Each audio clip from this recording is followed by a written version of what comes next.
Nós já estamos de volta com o programa Manhã da Piedade. E seguimos com a nossa série especial de entrevistas com foco nas eleições de 2018. E conosco nesta quinta-feira no estúdio está o candidato Antônio Anastasia, do PSDB, e também os jornalistas Michele Marie e Paulo Azeredo. Lembrando que esta entrevista é exibida em cadeia, TV Horizonte, Rádios América e Cultura AM. Candidato, o atual governo não quis aderir à lei fiscal, né? Como que o senhor pretende trabalhar essa questão no governo de Minas Gerais? O que Minas pode esperar em relação a essa situação? Bem, veja, Chile, de fato eu acho que foi um equívoco do governo. Porque quando há uma crise com a dimensão com a que temos, nós temos de usar todos os meios disponíveis para superar a crise. Como fez o Rio de Janeiro e outros estados da federação que negociaram também com o governo federal. Nós não podemos ter uma questão ideológica, seja quem for o presidente A, B, C, D ou E, pouco importa. O governador de Minas e o presidente da República têm de se entender. E por isso a palavra que nós aprovamos no Congresso é uma negociação. Se o governo de Minas não aceita A, que ofereça B.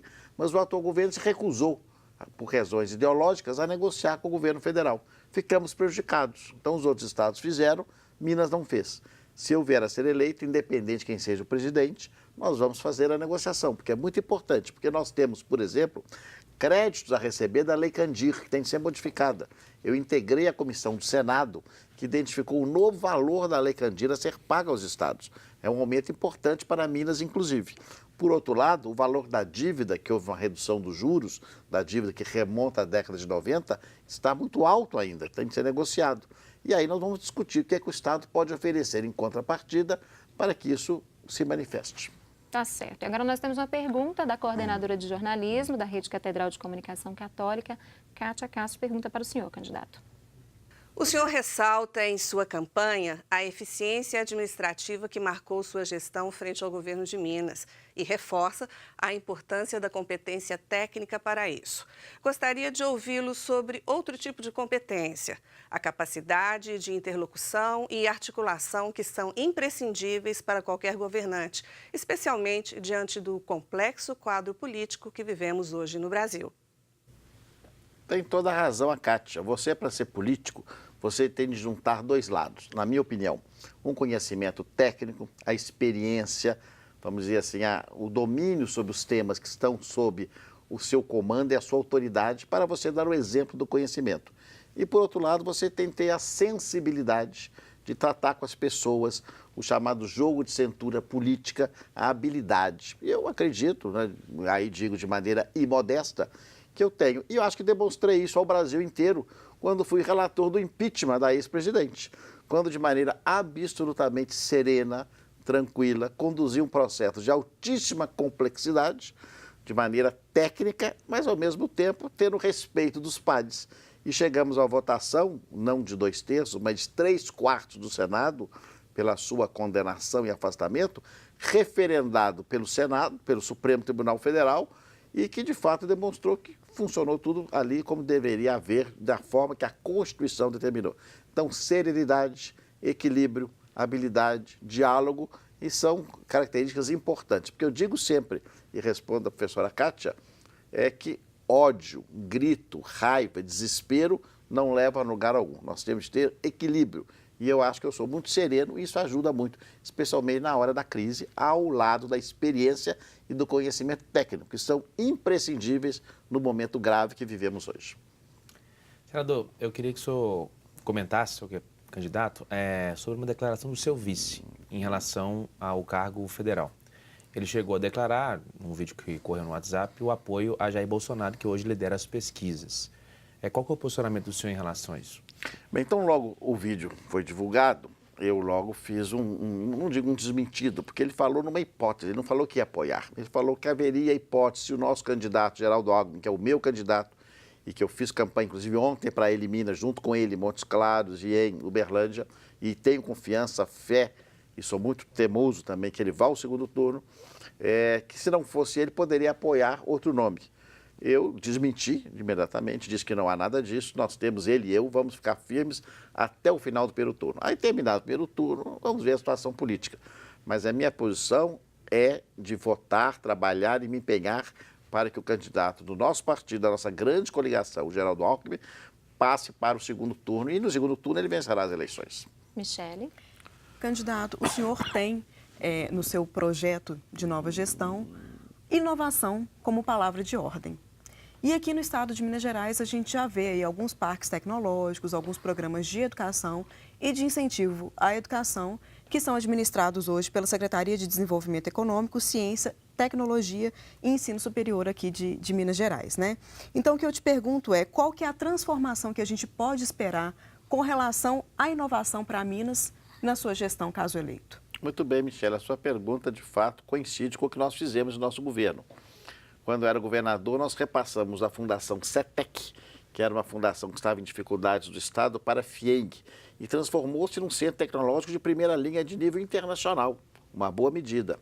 Segundo, esses parques tecnológicos que vocês referem, Viçosa, Itajubá, foram feitos no meu governo, como também fizemos em parceria com a FMG e com a Prefeitura de Belo Horizonte, o BHTEC, que funciona muito bem.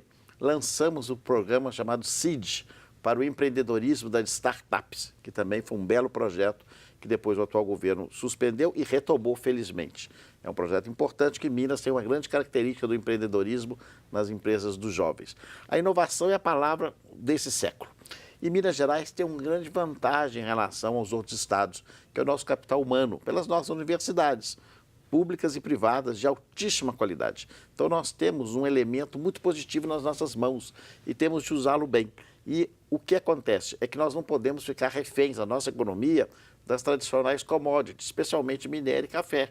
Nós temos de inovar na tecnologia, temos de agregar valor aos nossos produtos e mudar o perfil econômico de Minas Gerais, colocando necessariamente o quê? Produtos de alto valor tecnológico. Por isso o meu grande empenho em trazer para Minas Gerais a fábrica da antiga Six, que é a que faz chips, que está em Neves, que lamentavelmente não está indo adiante, porque o atual governo não está dando o estímulo necessário.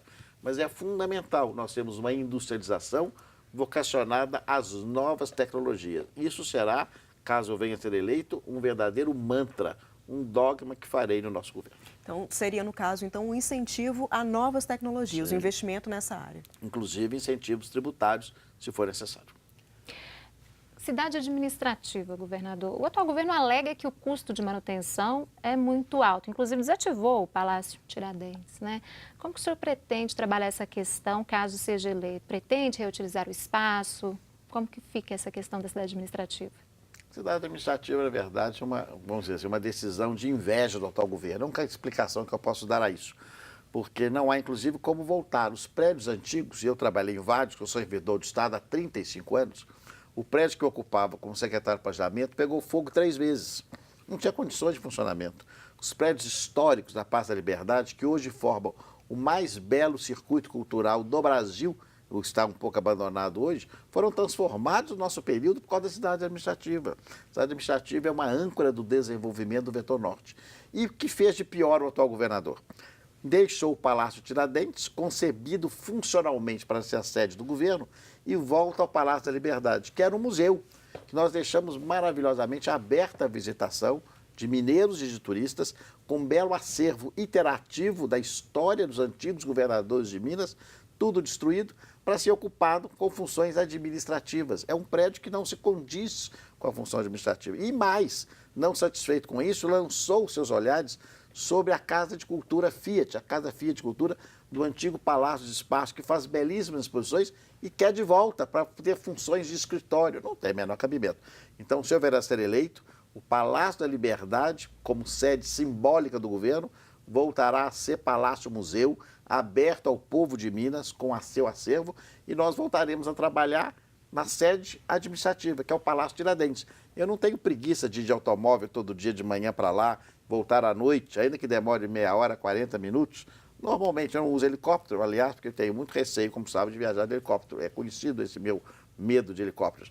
Então, eu quero trabalhar lá, porque lá é o local adequado para isso, até porque eu estou próximo dos servidores. Os servidores têm de estar lá na cidade administrativa. Candidato, queria perguntar ao senhor sobre as empresas do governo atual.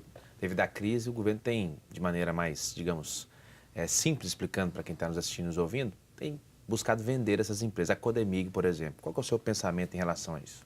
Eu já manifestei publicamente contra a venda da Codemig, inclusive em Araxá, onde ela tem a sua maior utilidade. A Codemig é uma empresa fundamental para o Estado. Por que motivo? Porque ela é detentora dos direitos minerários sobre as jazidas de nióbio. E nióbio hoje no mundo é o mineral mais valioso. Ninguém nem sabe quanto vale, tão valioso que é. E a nossa mina de nióbio é a única do mundo praticamente. Então, se nós vendermos isso e o governo atual quer vender para os chineses, nós vamos perder um controle sobre uma riqueza que não tem tamanho. Então, a posição nossa é contrária radicalmente à venda da Codemig. A nossa bancada na Assembleia trabalhou assim e impediu que o governo vendesse a Codemig. Não vamos fazê-lo. Vamos utilizá-la, claro, para o desenvolvimento econômico do Estado, até utilizando o seu potencial para alavancar parcerias e novos investimentos. Candidato. Mas ela permanecerá sob o controle do Estado. 1 minuto para as suas considerações finais. Muito obrigado, Sheila. Eu quero agradecer a TV Horizonte, a Rádio América, a Rádio Cultura essa oportunidade. Reiterar que a minha candidatura tem por objetivo trabalhar de modo muito sério, com base na minha experiência, no meu conhecimento de 35 anos de gestão pública no Estado e no governo federal, para reconstruir Minas Gerais. O quadro atual é crítico, muito grave, mas isso não impede que tenhamos e temos muita esperança, ânimo, fé e disposição para nós corrigirmos o Estado de Minas Gerais, voltarmos a pagar em dia os funcionários, pagar as prefeituras que têm de direito e criar empregos no Estado, que hoje é a grande necessidade, trazer empresas, aumentar as atuais e criarmos empregos. Agradeço muito a oportunidade que eu recebo aqui da Rede Catedral de Comunicação e cumprimento a todos os ouvintes e telespectadores e agradeço o apoio de todos. Muito obrigado. Candidato, muito obrigada por estar conosco nesta manhã aqui no programa. Eu que agradeço. Olha só, me despeço agora dos ouvintes da Rádio América e da Rádio Cultura M. Agradeço o seu carinho também, a sua participação conosco. Lembrando que as eleições já acontecem no próximo domingo, dia 7 de outubro. Agradeço também Michele Marie e Paulo Azeredo, que estiveram conosco nesse período, durante essa série de entrevistas com os candidatos ao governo de Minas. Bom, eu espero você amanhã, viu? Novamente, a partir das 10 da manhã, com um programa leve, preparado especialmente para você, tá bom? E não se esqueça de acompanhar tudo sobre o nosso programa pelas redes sociais. Tem aí o nosso Instagram, aparece na sua tela, @Manhã da Piedade. E o nosso site, que é tvhorizonte.com.br/Manhã da Piedade. Acesse então e fique bem informado. Eu deixo você agora com as imagens do canteiro de obras da Catedral Cristo Rei. Participe você também, viu, da edificação e ajude a construir essa linda história de fé. O telefone aparece aí na sua tela, 3269-3100. Amanhã, então, estaremos de volta. Fiquem todos com Deus. Até lá. Tchau, tchau.